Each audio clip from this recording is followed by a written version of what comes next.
D G P D M Punjab Irfan Ali Kathia نے کہا ہے کہ انڈین ہائی کمیشن نے دریائے توی میں ہائی فلڈ سے متعلق الرٹ جاری کیا ہے۔ دریائے توی اور دریائے چناب میں پانی کی سطح میں اضافہ ہو رہا ہے، جبکہ صفورہ برج سے ملکہ دیہاتوں میں انخلاء ممکن بنایا جا رہا ہے۔ لاہور میں پریس کانفرنس کرتے ہوئے D G P D M کا کہنا تھا کہ جموں اور شمالی پنجاب میں بارشوں سے دریائے توی اور چناب میں پانی کی سطح بلند ہو رہی ہے۔ دریائے توی میں ہائی فلڈ متوقع ہے، جبکہ چناب میں آج بہاؤ 60,000 کیوسک بڑھا ہے۔ ہیڈ مرالہ سے تریمو تک 10 لاکھ کیوسک سیلاب کا ریلا گزر چکا ہے۔ بارشوں اور طغیانی کی وجہ سے نالا ڈیک سے سیالکوٹ، ناروال اور پسرور متاثر ہو سکتے ہیں۔ دریائے ستلج میں پانی کی سطح میں اضافہ ہو رہا ہے، جس کی وجہ سے میلسی، بہاولپور اور بہاول نگر میں سیلاب کی صورتحال ہے۔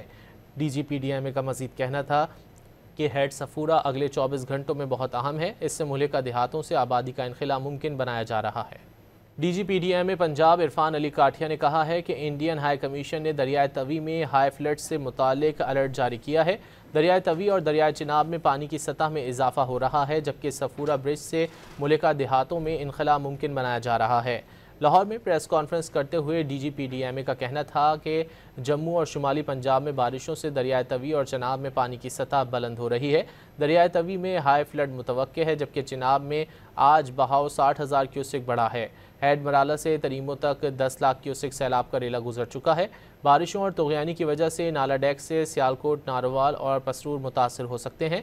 دریائے ستلج میں پانی کی سطح میں اضافہ ہو رہا ہے، جس کی وجہ سے میلسی، بہاولپور اور بہاول نگر میں سیلاب کی صورتحال ہے۔ D G P D M کا مزید کہنا تھا کہ ہیڈ صفورہ اگلے 24 گھنٹوں میں بہت اہم ہے، اس سے ملکہ دیہاتوں سے آبادی کا انخلاء ممکن بنایا جا رہا ہے۔